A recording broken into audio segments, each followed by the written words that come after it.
Halo guys, selamat tahun baru 2024. Semoga di tahun ini apa yang menjadi harapan bisa tercapai. Dan jangan lupa memperbaiki diri agar semakin berkualitas. Ingat, jika tidak bisa bersaing dengan orang soleh dalam memperbanyak amal, maka bersainglah dengan para pendosa dalam memperbaiki diri.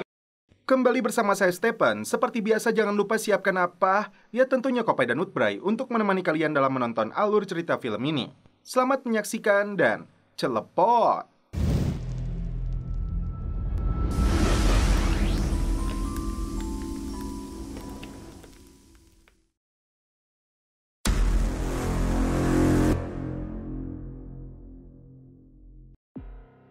Di awal film, diperlihatkan sebuah kota bernama Saint-Malo di Perancis, tepatnya Agustus tahun 1944 yang kala itu dikuasai oleh Nazi.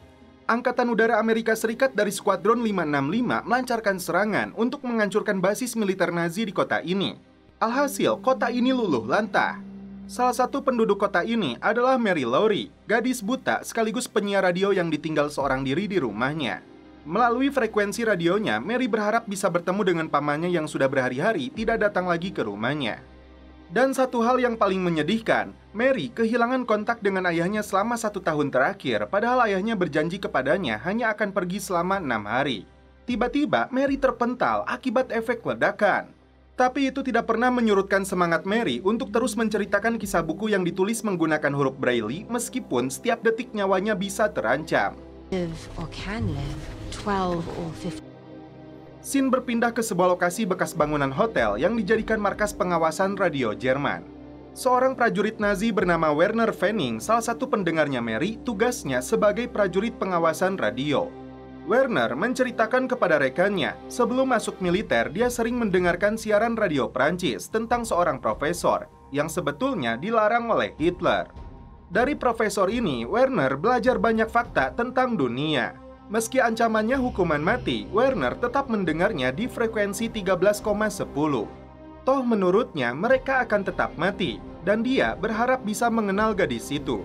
Tiba-tiba pesawat menjatuhkan rudal tepat di atas mereka. Setelah itu, ribuan kertas selebaran dijatuhkan Angkatan Udara Amerika. Selebaran itu berisi himbauan kepada warga Saint-Malo untuk meninggalkan kota ini. Karena besok malam, Angkatan Udara Amerika akan kembali menjatuhkan rudal-rudalnya. Salah satu pejabat militer Nazi yang bernama Reinhold menyuruh pelayan restoran membacakan selebarannya. Pelayan yang berasal dari kota ini meluapkan kekecewaannya karena pasukan Nazi melarang warga Prancis meninggalkan kota ini. Reinhold mengaku dirinya datang bukan untuk berperang. Namun, seorang jauhari ditugaskan untuk melacak dan mengidentifikasi semua permata terbaik yang ada di Eropa untuk diberikan kepada Hitler. Menariknya, orang yang dicari Reinhold untuk mendapatkan permata itu adalah Mary, si gadis buta yang ada di kota ini. Karena pelayan ini mengaku tidak tahu dengan maksudnya, saat itu juga Reinhold menghabisinya. 2-1. Ternyata Werner selamat akibat serangan tadi, namun tidak dengan rekannya. Begitupun dengan jaringan frekuensi radionya yang terputus. Di rumahnya, Mary memiliki miniatur kota Saint-Malo, semacam peta dan petunjuk untuk Mary bisa berkeliling di kota ini yang dibuatkan khusus oleh ayahnya. Sejak Mary masih bocil, ayah Mary yang bernama Daniel mengajarkan Mary mengenal seluk-beluk kota Paris tempat tinggal mereka sebelumnya. Kala itu, Mary diajak ayahnya untuk ikut ke tempat kerjanya di sebuah museum. Meski Mary memiliki kekurangan dalam penglihatan, namun Daniel mengajarkan Mary untuk melihat segala sesuatu di sekitarnya melalui indera pendengaran dan indera perasa. Mary dikenalkan dengan jamrut dan berlian yang disimpan di museum ini. Daniel menyebut ada satu berlian yang paling berharga bernama Lautan Api. Daniel tidak mau Mary memegangnya karena konon ada cerita legenda yang menyebutkan semua orang yang kau sayangi akan menderita karena menyentuh berlian itu. Namun siapapun yang memilikinya akan hidup abadi. Hari itu, Mary yang kelaparan pergi ke toko roti, sedangkan Werner sedang memperbaiki kembali radionya. Karena kabelnya terputus, Werner mencarinya di antara puing-puing reruntuhan.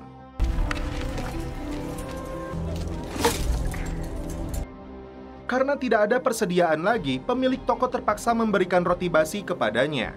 Ternyata, pamannya yang bernama Etienne datang ke toko ini sesuai isyarat yang dikirim Mary melalui siaran radionya.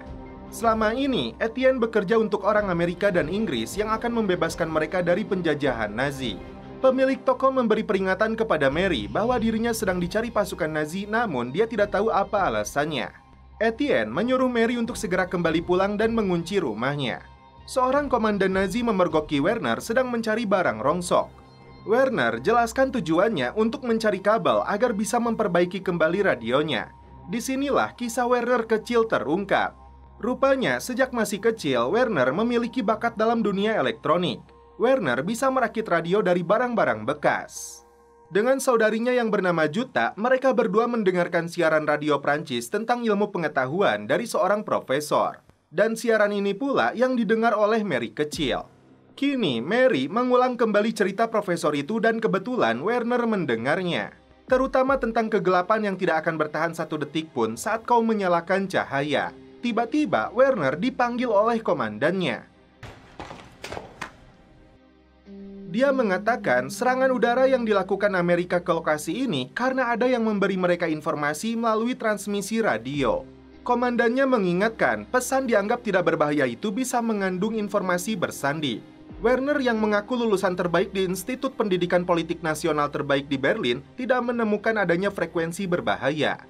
Komandan telah menugaskan anak buahnya yang bernama Smith yang disebutnya sebagai siswa terbaik juga di institut itu untuk membantu tugasnya Werner. Pencarian Reinhold dengan mengunjungi seorang gadis PSK. Dia berikan pilihan antara uang dan senjata untuk memberitahu alamat Mary. Diam-diam, Werner kembali mendengarkan siaran Mary. Tiba-tiba si Smith terbangun dan memaksa gilirannya yang mendengar radio.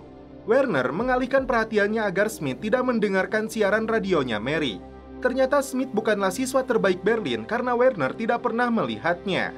Justru, Smith bagian dari 63% siswa yang tidak lulus masuk institut. Jika atasan mereka tahu, dipastikan Smith akan dikirim ke timur. Tak berselang lama, Smith tiba-tiba menodongkan senjatanya kepada Werner. Dia ingin tahu siaran siapa yang sedang didengarkan oleh Werner. Terlihat Mary masuk ke dalam terowongan air. Smith berniat untuk membunuh Werner meski dia sudah bicara jujur tentang siaran radio yang dia dengar tentang Mary. Werner berhasil membalikan keadaan dan akhirnya membunuh si Smith. Ternyata di dalam terowongan air ini, Mary mencari kerang untuk mengganjal perutnya yang kelaparan. Tiba-tiba, Reinhold muncul karena menemukan lokasi ini dari PSK itu. Dia cegah Mary yang berniat untuk kabur. Tujuan Reinhold adalah mendapatkan berlian lautan api yang disembunyikan oleh ayahnya Mary, yang dipercaya bisa menyembuhkan segala macam penyakit dan siapapun yang memilikinya akan hidup abadi. Mary sudah mengaku tidak tahu hingga Reinhold melepaskan tembakan dalam kegelapan. Dan setelah itu, film pun berlanjut ke episode 2. Ternyata Reinhold gagal menembak Mary. Gadis buta ini berupaya melakukan perlawanan. Reinhold mengaku mengetahui tentang berlian lautan api itu dari ayahnya. Lantas, apakah ayah Mary masih hidup? Film pun flashback. Kala itu, Jerman sudah menyerang Prancis. Ribuan pasukan Nazi menduduki kota Paris. Daniel mengajak Mary ke museum untuk menyelamatkan berbagai barang berharga yang penuh dengan sejarah, termasuk berlian lautan api. Setelah itu, mereka berniat naik kereta untuk menuju selatan.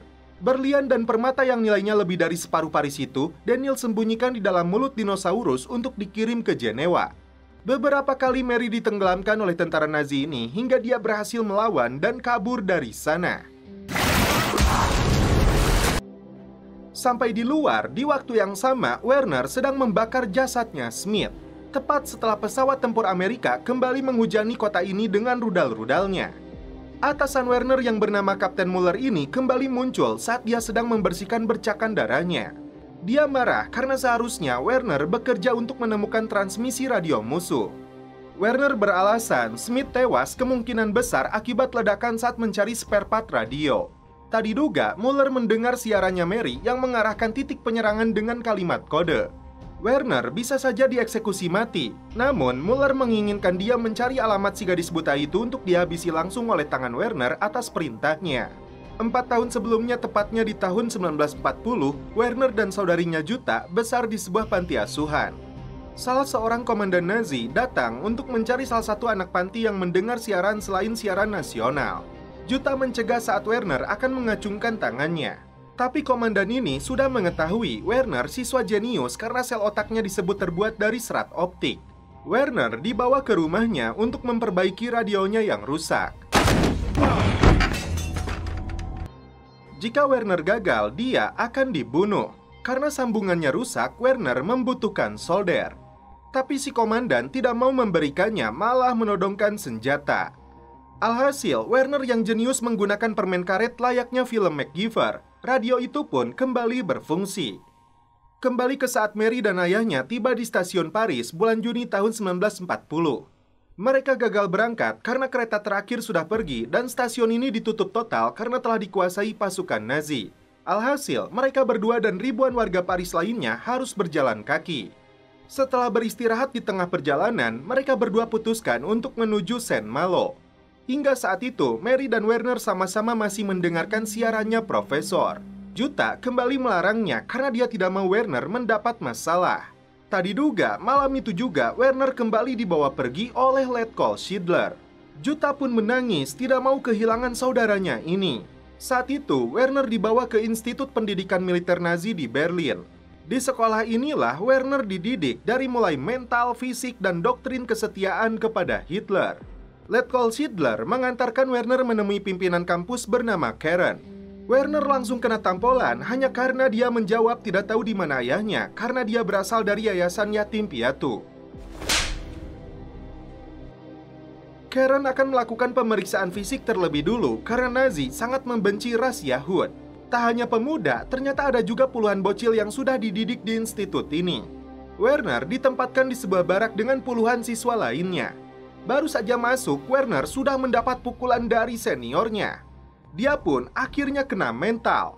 Werner dikejar dan dipukuli rame-rame. Enjoying the fresh air. Best wishes. Kini dia harus menemukan lokasinya Mary. Hingga akhirnya dia pun sampai di depan rumahnya. Namun si kapten menembak pintu rumahnya. Apakah di sini Mary selamat? Film pun berlanjut ke episode 3.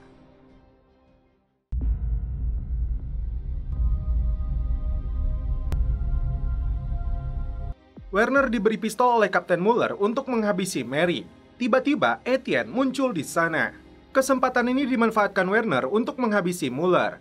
Sedangkan Etienne menghabisi supirnya. I can give orders for your sister to be given.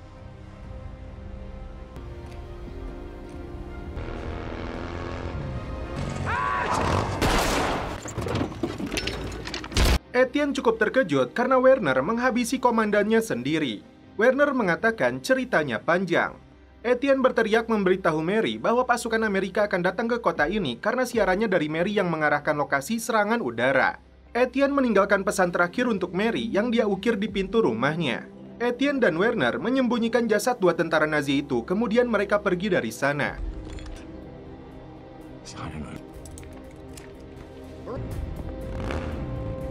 Pesan itu terdapat dalam bukunya di bab 22 di bagian 2. Kala itu, Daniel dan Mary baru saja tiba di kota Saint-Malo.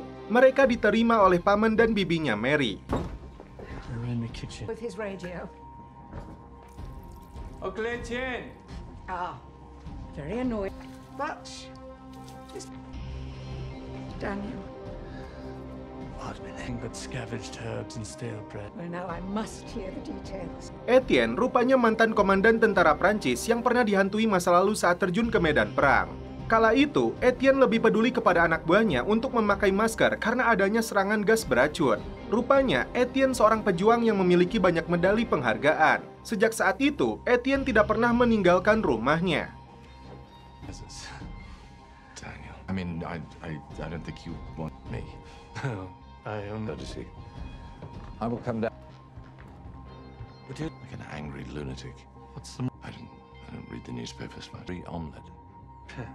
Did not come here alone. Dan Mary pun kini mengetahui dari bibinya bahwa Etienne sering menggunakan radio. Ada satu kalimat sama yang Mary sering dengar, yaitu cahaya terpenting di dunia adalah cahaya yang tidak bisa kita lihat. Saat pertama kali mendengar suara pamannya ini, Mary seperti mengingat seseorang. Your father tells me Do you broadcast from it? You alright? Etienne membawa Werner ke markasnya para pejuang Prancis. Werner mengaku mengenal Mary dari siaran radionya di gelombang pendek 13,10. casting on. Short with the hope. My refuge. Always been interested in radios. Werner kemudian menceritakan kembali kisahnya kala mengikuti pendidikan militer kampusnya Nazi. Puluhan siswa terpilih ini harus mengikuti sejumlah latihan fisik. Bagi mereka yang memiliki kelebihan dalam dunia elektronik, mengikuti tes kemampuan. Werner berhasil merangkai sebuah perangkat radio dalam waktu cepat yang membuat instrukturnya tercengang. Bahkan di tengah guyuran hujan sekalipun, Werner berhasil menyimpulkan kalimat sandi yang dikirim melalui frekuensi radio.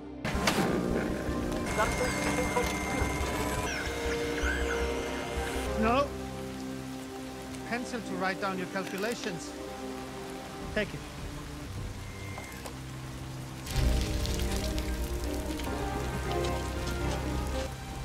Volkheimer is 1 point. Sejak saat itulah, komandannya menyebut Werner sebagai orang jenius. Karir prajuritnya naik cepat. Dia dikirim ke front timur menyaksikan pembantaian yang dilakukan rekan-rekan prajuritnya yang tidak sesuai dengan hati nuraninya. Reinhold yang terluka akibat serangan dari Mary diobati oleh Sandrina. Ternyata Reinhold ngotot ingin mendapatkan berlian itu karena dipercaya akan bisa mengobati penyakitnya yang kian hari makin parah menggerogoti tubuhnya. Kala itu di Paris bulan Mei 1941, Reinhold dan pasukannya memaksa rekannya Daniel di dalam museum untuk mengatakan di mana berliannya. Clock is your master. We'll be home in time to save your family. His name is Daniel. I swear I don't know. He didn't tell me. Hidden inside the head of a dinosaur, and this room will be yours. Please. Dia mengatakan berlian itu berada di dalam kepala dinosaurus yang dikirim ke Jenewa. He does not believe in curses. He is a scientist. Only he and you. Please, with his daughter.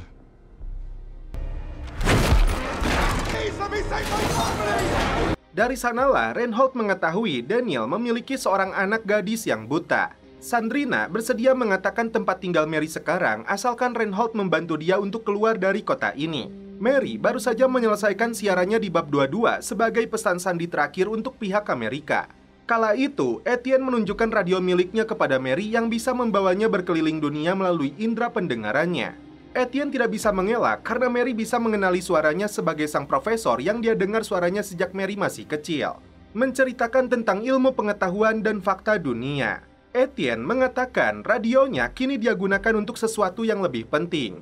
Daniel sendiri mulai membuat miniatur kota Saint Malo yang terbuat dari kayu bekas untuk digunakan Mary sebagai petanya. Dia berkeliling di setiap jalan kota ini, menghitung langkahnya sebagai patokan. Singkat cerita, hasil karya Daniel akhirnya selesai. Tapi Etienne mengingatkan Daniel bahwa dia dilaporkan kepada tentara Nazi karena dianggap sedang membuat peta kota ini untuk pihak Amerika. Belum kering lidah Etienne, tiba-tiba beberapa tentara Nazi datang ke rumah Etienne. Daniel beralasan miniatur kota ini dia buat untuk putrinya yang buta sebagai petunjuk arah. Komandan Nazi ini membuktikan omongan Daniel dengan mengarahkan pisaunya ke mata Mary. Daniel mengaku dia sebagai tukang kayu bernama Claudie yang berasal dari kota Paris. Dia tunjukkan KTP-nya kepada komandan Nazi ini. Papers to Paris. They will check you out. They're very good. At the head of fuzz. Etienne mengatakan yang sebenarnya kepada Daniel bahwa radionya kini digunakan sebagai alat perang untuk memberikan informasi rahasia ke London.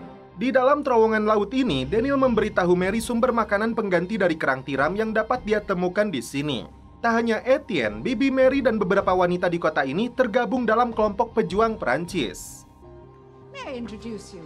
And Etienne tells us. Daniel lalu memberitahu mereka bahwa dirinya dikejar unit khusus Nazi yang menginginkan berlian yang dia bawa. Ternyata malam itu diam-diam Daniel menyembunyikan berlian lautan api di dalam salah satu miniatur rumahnya.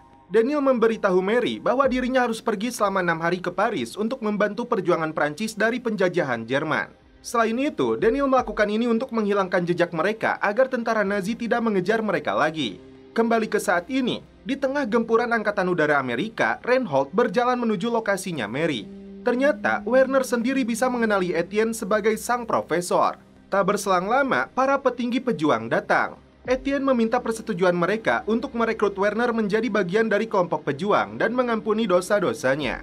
Namun, mereka tidak setuju dan malah ingin menjatuhi hukuman mati kepada Werner. Di waktu yang sama, terdengar suara ledakan. Bukan berasal dari Angkatan Udara Amerika, namun pasukan darat Amerika yang menembakkan artileri yang Etienne yakini sudah berada di gerbang kota ini untuk membebaskan Prancis. Saat Werner akan ditembak mati, tiba-tiba Mary makin terancam karena si Reinhold makin dekat.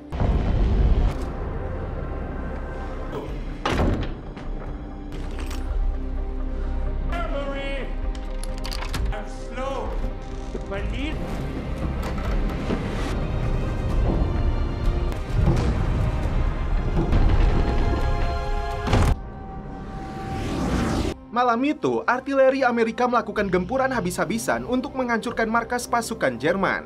Mary dorong lemari sekuat tenaga untuk menghalangi pintunya. Reinhold mengancam akan meledakkan pintunya dengan granat kecuali Mary menunjukkan di mana berliannya.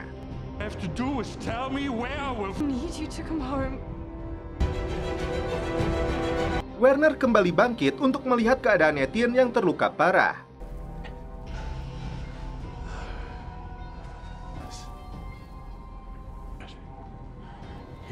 Kala itu, Mary mengajak Etienne yang tidak pernah keluar dari rumahnya karena selalu dihantui kisah perangnya.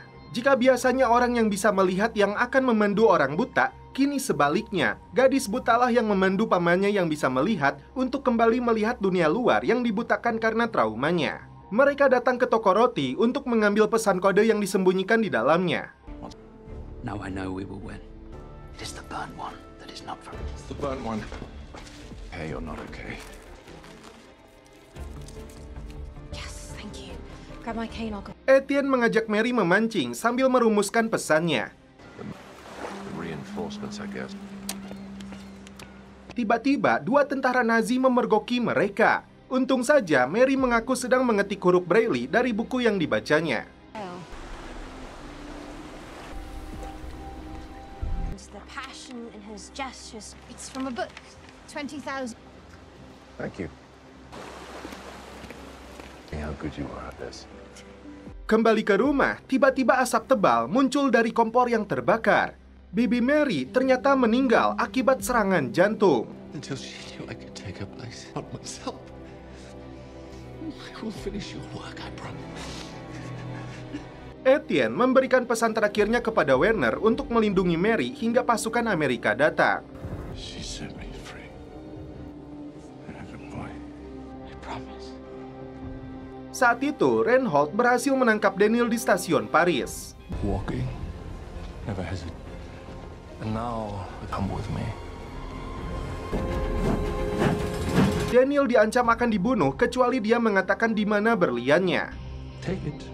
Unlock the restaurant by yourself. For a cheap wine. Leaves. My task is to get. Yes. Karena Daniel menolak, Reinhold memukuli jari tangannya dengan sebuah palu, dilanjutkan dengan penyiksaan lainnya selama 3 jam. Tapi Daniel tetap menutup rapat mulutnya. Akhirnya Reinhold membunuh Daniel. That was the question. And so? Werner berlari di antara gempuran rudal Amerika untuk menuju lokasinya Mary. Sayangnya, Werner terkena ledakan. Mary melakukan perlawanan kepada Reinhold menggunakan pistol yang diberikan pamannya. What did you say? I said? Reinhold mengancam akan meledakkan granatnya, tapi Mary tidak beranjak dari posisinya. And that is when it will enhance. Werner berhasil selamat dan kembali bangkit. Dia berlari kembali di tengah gempuran untuk menyelamatkan Mary.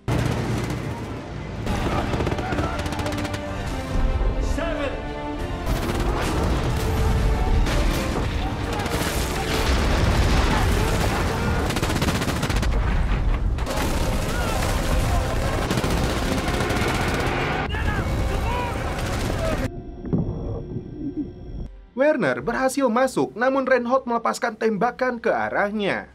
Hanya tersisa satu peluru yang ada di pistolnya Mary. Werner menggunakan kawat tembaga dan baterai ABC untuk menyerang Reinhold.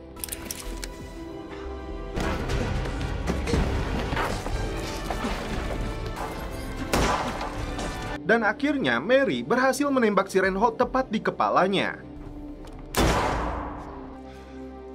You just have...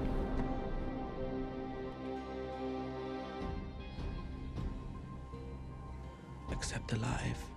Lalu di sampingnya ditemukan berlian lautan api yang dia incar selama ini. Werner mengatakan pamannya adalah profesornya juga. Mary tidak bisa menahan kesedihannya setelah tahu pamannya telah tewas. Werner perbaiki kembali radionya yang rusak. Setelah itu, Werner melakukan siaran berharap kakaknya Jutta mendengarnya. Dan ternyata Jutta mendengar. Dia sangat senang adiknya itu masih hidup. Werner akan menyerahkan dirinya kepada Amerika agar punya kesempatan untuk tetap hidup. Werner berjanji akan menemukannya lagi melalui gelombang 13,10 FM radio. Hari itu, pasukan Amerika berhasil menguasai kota ini. Werner menyerahkan diri kepada tentara Amerika. Seluruh penduduk kota Saint Malo menyambut kebebasan dari penjajahan Nazi Jerman. Menggunakan cempal, Mary ambil berlian lautan api itu untuk dibuang ke laut.